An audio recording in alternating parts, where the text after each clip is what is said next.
नमो नमः। अभी हम नीति शतक की मूर्ख पद्धति पढ़ रहे हैं। अब देखिए, नीति शतक में कुछ श्लोक हमने पहले बता दिए थे और कुछ श्लोक अभी बताएंगे। तो नीति शतक की मूर्ख पद्धति का अगला श्लोक है हमारा, स्वायत्त में कांत हितम विधात्रा विनिर्मितम छादनम अज्ञताया विशेषज्ञतः सर्वविदाम समाजे विभूषणम मौनम पंडितानाम। तो देखिए, हम मूर्ख पद्धति पढ़ रहे हैं। इसमें प्रसंग है हमारा कि विद्वानों के समूह में, विद्वानों की जो सभा होती है उसमें मूर्ख व्यक्तियों को चुप रहना चाहिए। क्यों चुप रहना चाहिए? जिससे उनकी मूर्खता ढकी रहती है, वो सामने नहीं आती है। जैसे हमें कोई चीज नहीं आती है, तो हमें जब कोई चीज नहीं आ रही है और हमारे कोई विद्वान बैठे हुए हैं हमारे पास में, तो हमें गलत जवाब देने के बजाय हमें चुप रहना चाहिए। यही यहाँ पर भर्तृ कह रहे हैं कि स्वायत्तम एकांत हितम विधात्रा, ब्रह्मा ने मूर्खों को विनिर्मितम, मूर्खों को सदैव अपने छादन अज्ञतायाम, स्वायत्त एकांत हितम, अपने अधीन रहने वाला, ब्रह्मा ने मूर्खों को सदैव अपने अधीन रहने वाला और छादन अज्ञतायाम, अज्ञान को छिपाने वाला, अज्ञान को छिपाने वाला, विशेष सर्वदाम समाजे, विशेष रूप से विद्वानों की सभा में, यानी कि ब्रह्मा ने मूर्खों के लिए सदैव अपने अधीन रहने वाला और अधिक हित करने वाला, अज्ञान को छिपाने वाला, मौन अपंडिताना, अपंडिताना मतलब मूर्खों का, मौनम विभूषणम, मौन रूपी गुण बनाया है। यह विशेष रूप से उनका यह मूर्खों का आभूषण होता है। समूह में अर्थात सभा में मूर्खों का आभूषण होता है। यानी कि इसमें भर्तृ कह रहे हैं कि ब्रह्मा ने मूर्ख जो व्यक्ति हैं उनको, उनकी मूर्खता को छिपाने के लिए चुप रहना, यानी कि मौन रहना, चुप रहना, उनका एक ये बहुत ही बड़ा आभूषण बनाया है। चुप रहने से उनकी अज्ञानता छिप जाती है, इसलिए उन्हें चुप रहना चाहिए। अब इसमें हमारा जो है छंद है उपजाति छंद है इसमें, और इंद्रवज्रा,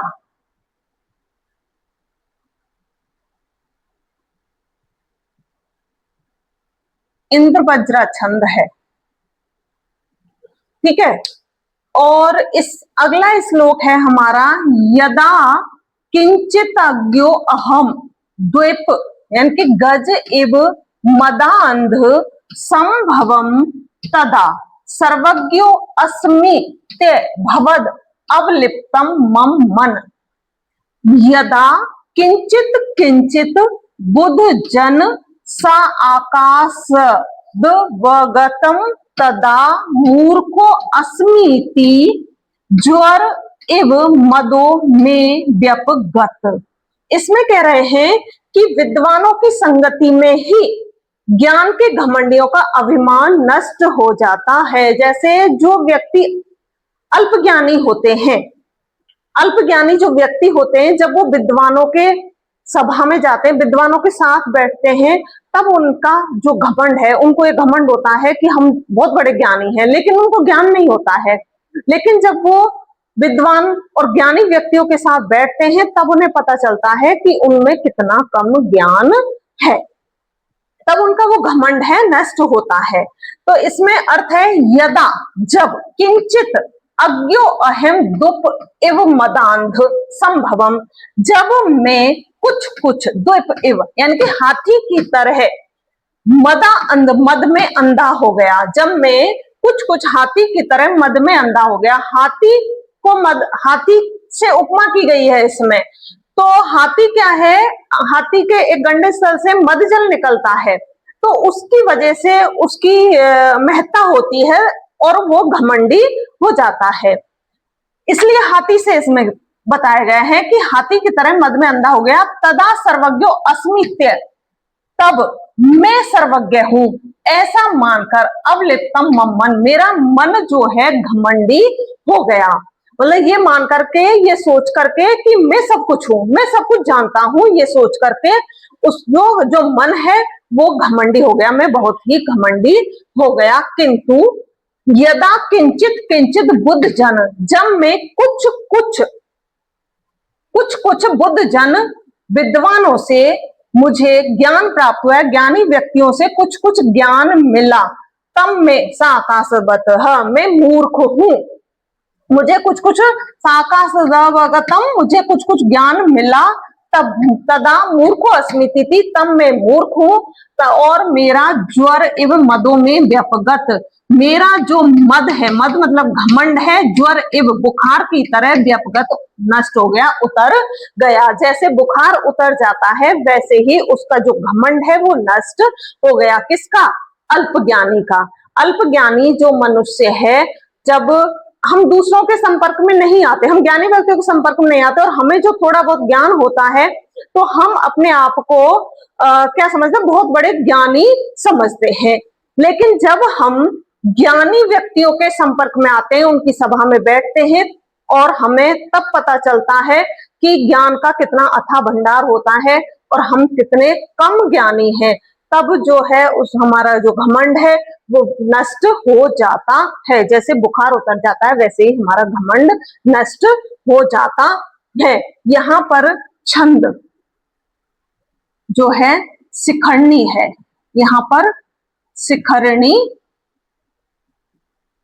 छंद है। इनको हम कभी विस्तार में आपको बाद में बताएंगे छंदों को।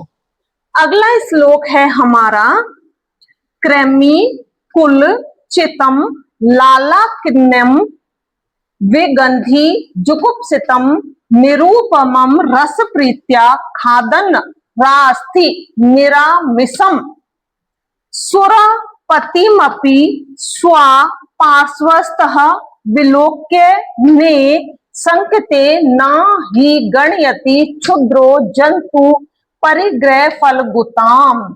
यहां कह रहा है कि जो नीच मनुष्य प्राप्त की गई वस्तु की चिंता, तुच्छता की चिंता नहीं करता है, जो नीच मनुष्य होता है उसको चाहे कितनी भी गंदी वस्तु मिल जाए वो उसकी तुच्छता को नहीं गिनता है।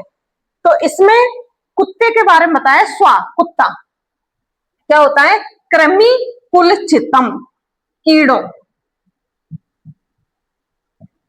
से भरी हुई, लाला किन्नम लार से युक्त, विगंधी दुर्गंधित,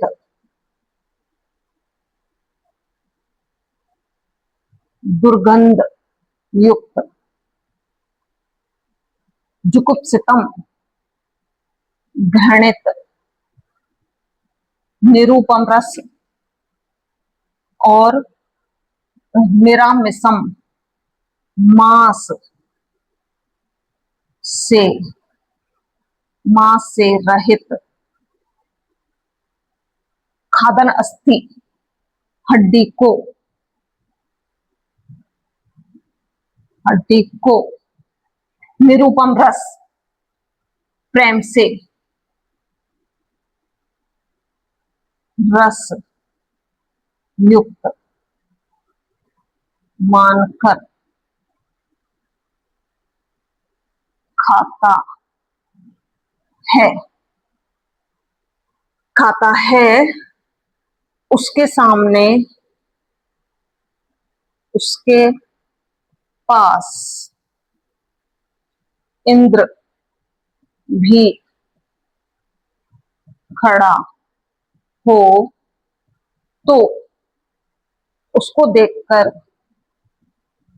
उसको देख कर, ना ही गणती शंका नहीं करता, शंका नहीं करता, क्योंकि नीच व्यक्ति अपनी वस्तु की, नीच व्यक्ति अपनी वस्तु की तुच्छता को नहीं गिनते हैं। नीच व्यक्ति अपनी वस्तु की तुच्छता को नहीं गिनते हैं।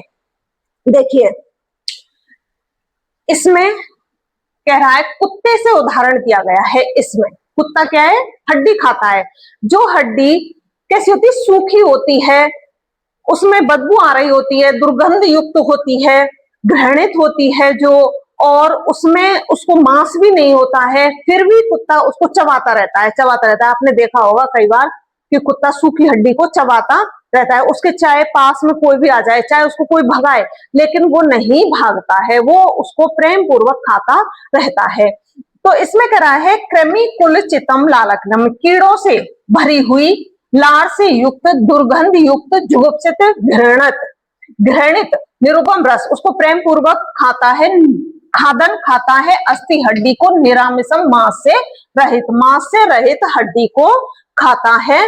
सुरपतिमपि स्वा, कुत्ता सुरपतिमपि इंद्र को पार्श्वस्थ, पास में, विलोक्य देख कर भी न संकते, नहीं शंका करता है, आशंका नहीं करता है कि कोई मुझे देख रहा है। क्योंकि क्षुद्र जंतु नीच मनुष्य, कुत्ते की तुलना नीच मनुष्य से की गई है, क्योंकि नीच मनुष्य है, अपनी वस्तु की तुच्छता को ना ही गण्यति, नहीं गिनता है। क्योंकि जो नीच मनुष्य होता है वो अपनी वस्तु की तुच्छता को, यानी कि उसके छोटेपन को या उसके बुरे को नहीं गिनता है, वो नहीं मानता है, उसको कोई फर्क नहीं पड़ता है। तो जो नीच व्यक्ति होते हैं वो चाहे बुरे से बुरा कोई भी कार्य कर लेते हैं तो उनको कोई फर्क नहीं पड़ता, उनको कोई बुरा नहीं लगता है। तो इसमें हमारा जो छंद है वो है हरिणी।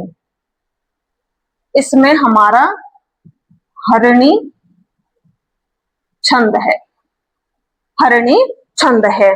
तो इसमें यह श्लोक हमारा हो गया। इसमें वस्तु की जो तुच्छता है उसके बारे में हमने बता दिया कि छोटी से छोटी वस्तु को नीच मनुष्य नहीं मानता है।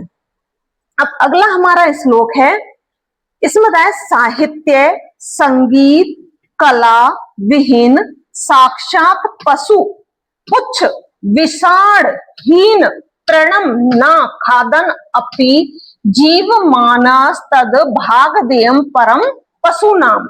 अब ये कह रहा है, यहाँ पर भर्तृहरि कह रहे हैं कि जो मनुष्य है, साहित्य संगीत कला आदि से रहित मनुष्य पशु के समान होता है। मतलब मनुष्य को ज्ञानवान होना चाहिए, क्योंकि पढ़ा हुआ मनुष्य, ज्ञान से युक्त मनुष्य ही मनुष्य कहलाता है, अन्यथा वो निरा पशु, पशु के समान होता है।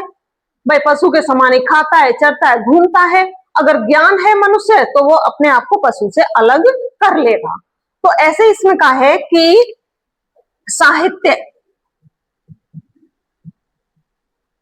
साहित्य संगीत कला हीन से रहित मनुष्य, पुच्छ विषाणहीन, पूछ और विषाण सींग, पूछ और सींग से रहित पशु ही होता है। तृण न खादन अपि, घास न खाता, घास न खाता हुआ भी जीवमान, जीवित रहता है, भागदेयम पशु नाम, जीवित रहता है, यह उसका परम सौभाग्य होता है। परम सौभाग्य होता है। ये हमने थोड़ा स्पेस कम छोड़ा है, इसलिए इसको यही कर दिया। तो देखिए, अब यह कह रहा है यहां पर, इसमें बढ़तरी करें कि साहित्य, साहित्य मतलब ज्ञान, साहित्य का ज्ञान, साहित्य है, पुराण है, वेद है, व्याकरण है, इन सब का जो ज्ञान है। साहित्य, संगीत, संगीत और कला, साहित्य, संगीत, कला, क्योंकि हमारे प्राचीन समय में ये सर्वश्रेष्ठ माने जाते थे, साहित्य का ज्ञान होना, संगीत का ज्ञान होना और कला का ज्ञान होना। तो साहित्य, संगीत, कला से रहित जो मनुष्य है, क्या है? साक्षात पशु है, पुच्छ विषाणहीन, पूछ और विषाण मतलब सींग से रहित, पूछ और सींग से रहित साक्षात पशु के समान होता है। तृणम ना खादनवती, वह घास ना खाता हुआ भी, क्योंकि पशु क्या है? घास खाता है, और मनुष्य क्या है? अन्न खाता है। खाता तो वो अन्न है, तो घास ना खाता हुआ भी जीव मानस तद, वह जीवित रहता है। भाग्यम परम पशु नाम, यह उस मनुष्य रूपी पशु का परम सौभाग्य होता है। यह मनुष्य रूपी पशु का परम सौभाग्य होता है कि वह मनुष्यों की तरह जीवित है, घास नहीं खा रहा है, अन्न खा रहा है, लेकिन उसमें ज्ञान नहीं है, वो मूर्ख है। और मूर्ख कैसा है? पशु के समान बताया गया है। तो यह उसका परम सौभाग्य होता है। इसमें हमारा देखो छंद हमारा है, इसमें इंद्र वज्रा, इंद्र वज्रा छंद है, और इसमें हमारा अलंकार है रूपक, इसमें रूपक अलंकार है और इंद्र वज्रा छंद है। अब आया ये समझ में? ये श्लोक समझ में आ गया होगा आप लोगों के।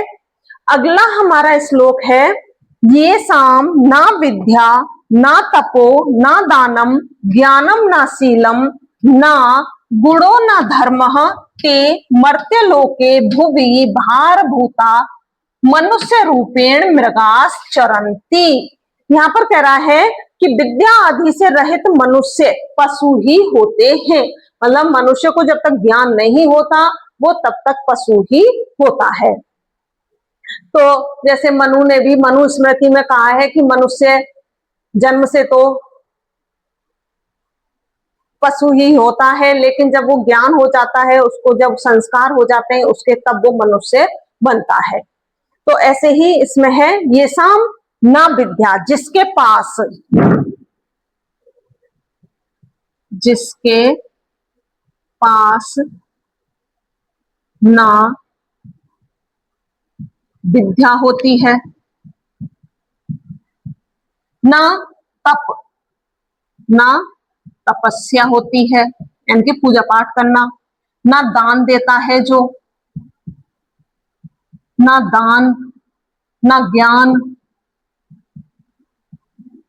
ना ज्ञान, ना शील, ना सदाचार, अच्छा आचरण, ना गुणों ना धर्म, ना गुणशाली होता है, ना गुणवान, गुणवान नहीं होता, और ना धर्म होता है, ना धर्म होता है। वह मनुष्य,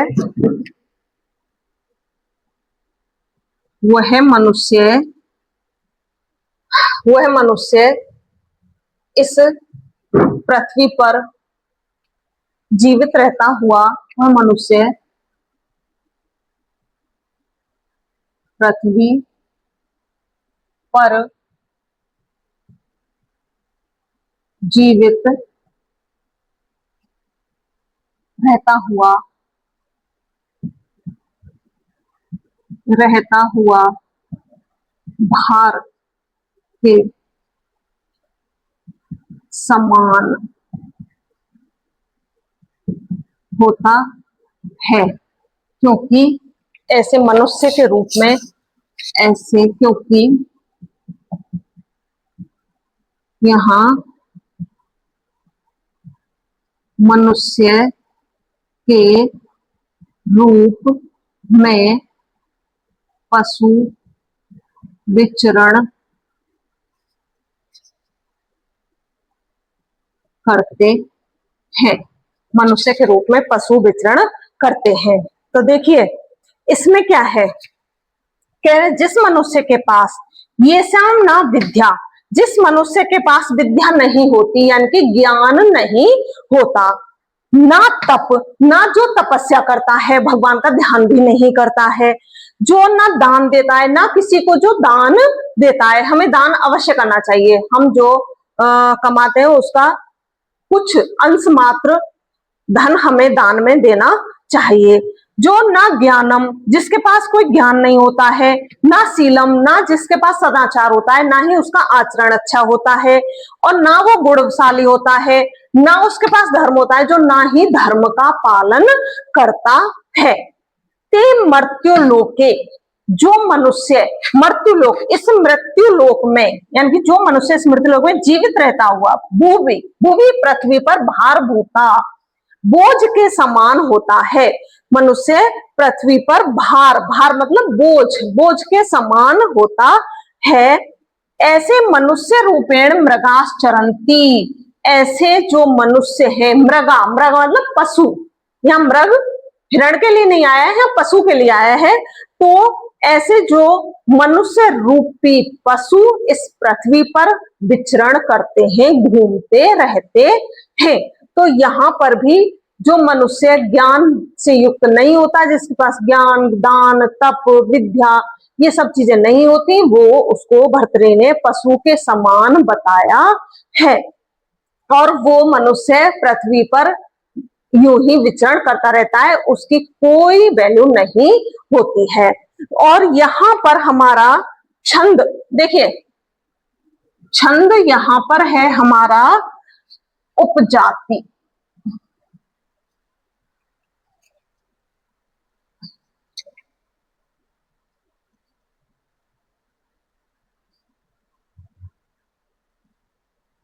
उपेंद्र बच्चा,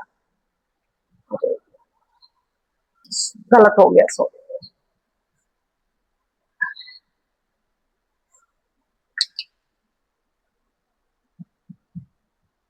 उपजाति छंद है और हमारा अलंकार है यहाँ पर रूपक, क्योंकि इसमें आरोप किया गया है, मनुष्य पर पशु का आरोप किया गया है, इसलिए यहाँ रूपक अलंकार है। ये हमारी भर्तृहरि की मूल पद्धति हो गई है।